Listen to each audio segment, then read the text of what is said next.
CT Sports Talent Show. My name is Chris Saunders, and I'm pleased to have on with me the assistant coach for the Derby softball program. Coach Jen is with me, and one of the reasons why I have her on, obviously because of what she's done with the program throughout the years, but also too because of a special event happening on May 4th. As she said, may the 4th be with you, and she'll get into all of that. Coach, I appreciate you coming on. Yeah, thank you so much for inviting us. It's always, I always say this every time I have a guest on. It's always great to be able to talk to coaches, but particularly more so when it's in my backyard. I know I was able to talk with you prior to us doing the Derby Wilby game, and that was a Mhm. lot of fun. It was awesome to be able to broadcast there. And I've been able to track you guys for other sports now since the football season. And Yeah. you hear about the numbers for the baseball program, right? Over 20 plus kids, 27 kids. I know, the basketball program had some tough games, but they finished strong and, can build off of that. And obviously there's other sports too. But seems like Derby is, as I walked into it, it seemed like it was a very good place. And now since I've been away for a little bit, away from the broadcasting side doing the games, you guys are still doing just fine. Yeah, we've got a really strong group of coaches, straight across the board, girls sports, boys sports. New track coach, but someone who's been with the program forever. And as you said, the baseball coach, same coach as the basketball coach, and we're looking to bring in a new girls soccer coach very soon. But football coaching staff is amazing. Our wrestling coaching staff is amazing. Softball and boys soccer. So it's just across the board. Our cheer We just brought in two new cheerleading coaches. Both were Derby kids. Very highly competitive, and we're really excited to see where that program goes too. So yeah, everything's looking really good. Now, looking at the softball program, when you had messaged me on X, you were telling me about how the team started out 3-0 and then the competition got a little bit more stiff and kind of Yeah. ran into a little bit of a struggle. But you were telling me right now, teams at 5 wins, you need to get 8 to qualify for the state tournament, which if you guys qualify would be the first time since the 2019 season. So not too far along. But just talk to me about the team a little bit because it sounds like even though the wins may not be there yet, it's going pretty good down at Derby. Yeah, and I mean, listen, the NVO went to a power schedule this year. It definitely helps us just stay in games, be more competitive. If you look at our scores from our games, a lot of them are super competitive, 18-15, only within a couple of runs. So, we if we get 8 wins, which I think that we definitely have the ability to do so, it's a great first step to get back into the tournament after a couple years. Like you said, 2019 was our last time.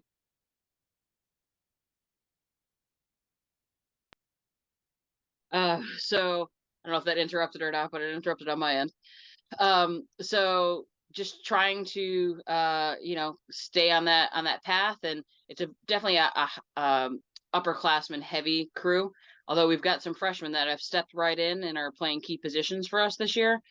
You've got senior captain Anastasia Stanis and another senior captain Jamie Rossetti, who Jamie can pretty much play anywhere on the field. Anastasia can play anywhere, on the right side. She started in the outfield as a younger player. Um, both of them, both supporting defensively, also with their bats. You've got freshman Shay Gray and Ariana McNeil, Kaylin Cross. You know, Great right away, jumping right into the program.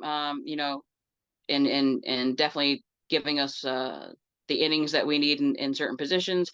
I told you earlier we've been bit a little bit by the injury bug. Senior Haven Clark went down with a knee injury last week. Ariana McNeil, who I just talked about, a freshman, she had an ankle thing going on, but she's back now. Our junior pitcher, Kaylin DiMartino, is dealing with a little shoulder issues right now. So definitely, fighting the injury bug a bit, but we're getting along. You've got Faith Van Ness, Brianna Kling. Just trying to make sure I don't forget anybody, but everyone's really just giving it everything that they've got and trying to stay as positive as possible. And Atiana Reyes, I don't want to forget about her. She's playing a lot of key innings for us. Alex Davis, so another freshman. So yeah, just trying to get through and be competitive in the games we can be competitive in, and play the best that we possibly can and be as positive as possible in the ones that we know are going to be a challenge. And we'll see where we end up at the end of 20 games. I always have so much respect for teams that play, and more so, and I didn't know this.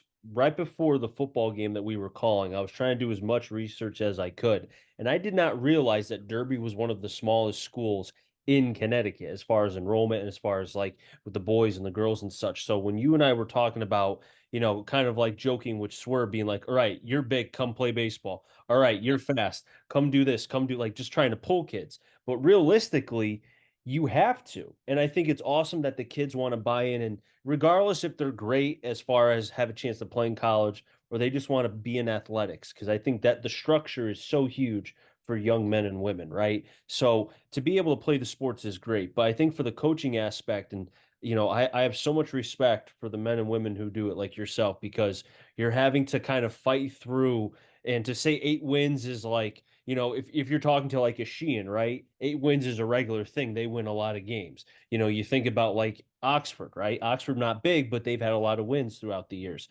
Woodland goes without saying. They've won 2 titles the last two Right. years. Yeah. But for Derby to get 8 wins, that's like winning 20 in a lot of ways when you think about it. Yeah. So, like I said, the NBL structure is definitely going to help us out a little bit this year, but it also makes, kind of evens the playing field a little bit, right? We get to play in more competitive games and give the kids the opportunity to, have those close games and be able to shine a little bit. So it's really nice to be able to do that. So. Now, you and I also were talking about the game, not games, rather, not game, but games that are happening for Pink Day on May 4th. Talk about that if you can, because it's such a great cause, and you have the floor for that. Yeah, thank you. So just to give you a little background on why we do this, in early spring of 2011, Coach Jody Martino, who was head coach at Derby High School for 31 years, um, recently resigned 2 years ago. Retired from Public Works in Derby. Not sure if you know, but he's now the mayor of Derby. So at the time, 2011, his wife had got diagnosed with breast cancer. I am big into fundraising and kind of like an event planner by trade. One of my little known facts. That's kind of my gig. So I right away jumped right in, reached out to some local businesses, got some donations, got some raffle prizes, did some pink T-shirts, and turned the game around in about 3 weeks, and we had a great turnout. Lori is thankfully in remission and has been for many, many years. She was able to make it to that game. I believe she had just undergone surgery. Just like it was a very quick turnaround.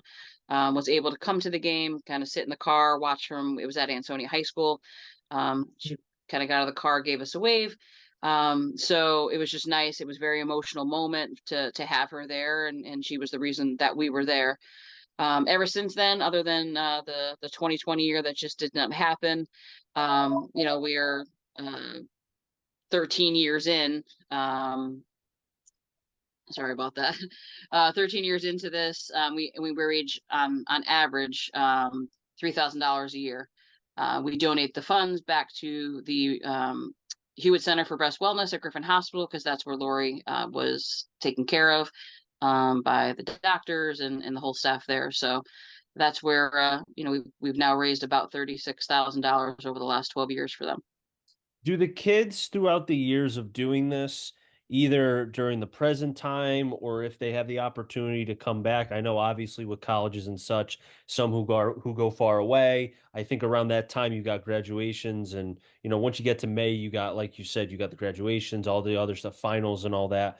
Are they able to know and like kind of can grasp? Because at that point, at the age that they're in at the high school level, I mean, I'm going to be honest. When I was that age, I kind of, not to say it went in one and out the other, but I never really understood the cancer aspect, because I think a lot of young people, and I think you would agree, we thought we were immortal, right? We could do whatever we want, could do whatever, nothing could ever bother us. We're going to live forever. But as you get older, you start to realize things. And I think, if you get what I'm trying to say, like, do they realize that? Yeah, I really think they do, especially that first group that was part of it. So I believe three of Joe's daughters went through playing ball with us and being a part of this game, with Kaylin being the last one now. So definitely their teammates around them, and having Lori around as much as possible, and especially that's a big piece. You have a parent that's there because their kid's playing, and to be able to support them and their fight is definitely something that the kids do understand. We're big into community service at Derby, trying to make sure that every one of our teams, does something for the community to give back to a community that does so much for us throughout the year, attending games and supporting the kids, and donating things that sometimes we don't even ask; they just do. So it's a very small city, but it's a city full of a lot of heart. And yeah, I think our kids really do understand and grasp the concept of what we're really trying to do. Now you have a couple other teams coming in for that day as well, some JV games going on and such. Can you go into that a little bit as well? Yeah, so we're excited. So it's May the 4th. So the Star Wars reference right away. Someone was like, "Oh, we gotta do shirts and hide something Star Wars on them." So when if you go to our Twitter page or our Facebook page, there is a little baby Yoda kind of hiding behind the softball. So it's really kind of a cool thing. But yeah, so we decided to invite some friends this year. JB Bartone was the head coach for a year and is now down at Notre Dame of Fairfield. Her and I were talking one day, and I always kind of envisioned this getting much bigger, just because we've been doing it for so long. We had baseball involved for 2 years. Schedule didn't align this year to get baseball involved, but we have enough kids for a JV program this year, so we can definitely get 2 games in. Jamie wanted to make sure that she was involved, so she's like, what do you think of us coming and playing a game that day? And I said, absolutely. Let's see what we can do. Luckily, she's playing a mutual friend of ours, Stratford, Gary Sherrick. I don't know if you know Gary or not, but he's a great girl dad, amazing coach. Him and his wife were at the helm for a while, and he's taken over the past couple years. But they're gonna come. Gary's gonna play us in a JV game. So Stratford and Derby at 10 a.m. So we're gonna kick off the day at 10 a.m. At 1 p.m. we've got JV game again, but it's gonna be Woodland versus Cheshire.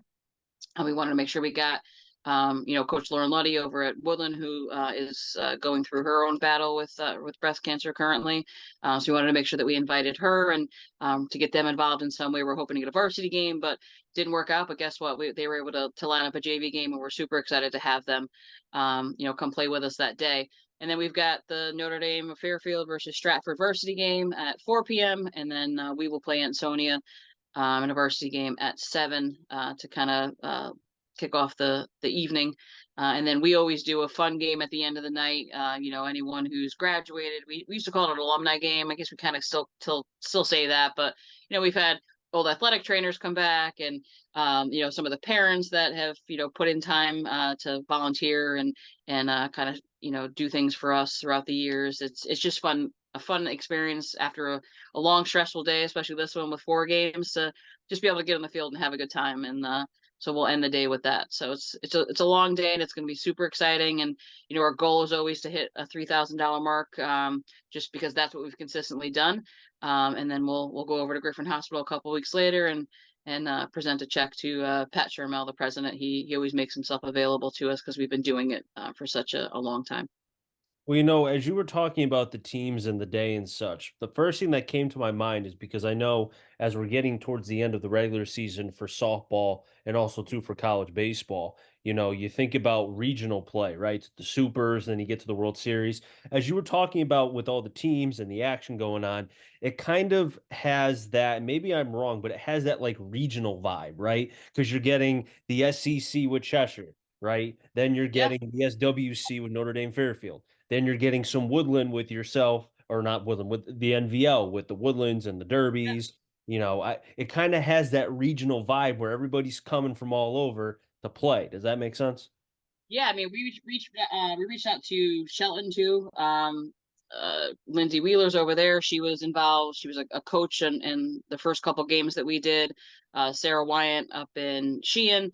She was a player, and I believe at least the first game, if not two. So tried to like make that connection because they're SEC. They play each other.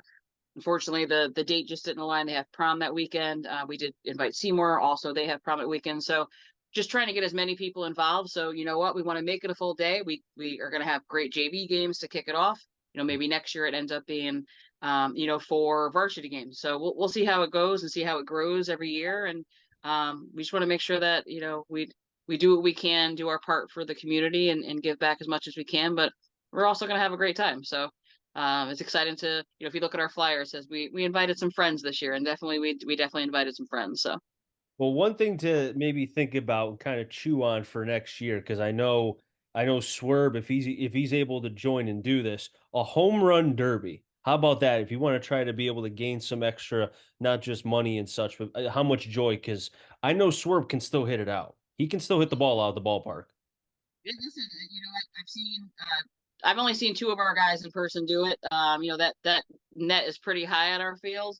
I saw Michael Hyder do it. I believe he was the first one to ever hit it out of the park at Payden Park. And then just recently, Max Netto did it. And that was just amazing to see. They were both about the same spot too in left field. But to be able to clear that net is pretty amazing. So yeah, that absolutely. I'm always up for anything. I ran a softball event for a nonprofit that I was involved with for a while. We had a bunch of teams come in. The highlight was always, it was a Friday, Saturday, Sunday event. The highlight was always Saturday night. We did a home run derby. So baseball was involved in this. Like I said, the schedules didn't align this year, but we'd love to get them back involved next year, and that'd be great. Even if it's a 2 day thing, that'd be great. Maybe they play Friday night, and we do a home run derby, and then all day Saturday softball. So we like to get as much, like I said, as many of the programs involved, do as much community service as we possibly can. And this is just something that's really close to our heart because of kind of how it started, and we're just going to keep going with it. So Jen, it's a great cause. I love the fact of everything with it and the building and just the whole aspect of the reason, why you do it because it's such a terrible disease, cancer, and it affects, I've always said this that it's not bias against anybody. It affects anybody at any time, anywhere. Doesn't matter your skin color, your race, gender, anything. It will go after anybody. And I think everybody knows everybody that's had cancer one way or another, and I know you guys are being able to give so much back. Regardless of the number, doesn't matter. It's the fact that the effort that you're putting in and why you're doing it that I think is a priceless situation. yeah, listen, we've got sponsors that come back every single year. We've got, Ed Shee over at Edzima's and Riverview Funeral Home. Ever since the first day that I started planning this, right away, he was the first one to jump on. He's already, back supporting us this year. Jason down at Dewdrop, always a supporter of ours for just about anything. He supports everybody in the community, and he's finally starting to get a little bit of recognition for it too. I know he doesn't do it for that, but I know he's recently, I don't know if the dinner's happened yet or not, but he was getting an award for just his, giving back to the valley and the surrounding areas. He never says no, and we love him for it. But when you have a business like he does, and everybody wants to be there, we do too. So it's just easy to support him right back. So, it's those type of supporters that we've had since day one that make it possible for us to be able to do something like this. And it's behind the scenes stuff, and taking care of the sponsorship and the t-shirts, and providing us some money to start up to get our concessions going. And we've got people who have been involved in the program in the past that have donated. They have their own small businesses, so whether it's pink ribbon cookies, or some sort of cake pops, or local businesses donate donuts and coffee and things like that. So Mhm. we're going to have concessions there. All the local businesses every year. We have on average about 80 raffle prizes every year that you can win. And, it's just a really good probability of you winning something if you come down and buy a sheet of, 25 raffle tickets for, I think it was $20, to be able to win one of those 80 items. So we just hope everybody out there has a chance we're going to be there all day. So the raffle prizes will be out all day. The food will be out all day. We'll have music going. We've got, two of our seniors from last year right away called us as soon as they saw the flyer come up. One's going to be the announcer for the whole day. The other's going to kind of help run the concession stand. So, it is a family event, and people do tend to come back. Most of our volunteers for that day are either current parents or parents of kids that have recently graduated over the past couple years. So, it's just nice to be able to see that we've built that kind of softball family. And then seeing everybody else that comes, we get a lot of people there. Like you said, we were a very small school, we're a very small S school, under 400 students, and a lot of our students are athletes, and it's nice to see them all come and support their fellow athletes. So Well, Coach, well done with everything. Keep doing it. I think it's an awesome cause, and hopefully it'll be well attended yet again this year. yeah, thank you very much. Please stop by, come say hi to us. You know what? I think I'm going to try my best to make sure I can, even just say hi. But hey, you know what? That'll wrap things up here on the CT Sports Talent Show. So until next time, stay safe. Merci these Stanford, Connecticut town. I'm Jerry. Find them all. Enjoy the rest of your day, everybody, and be well.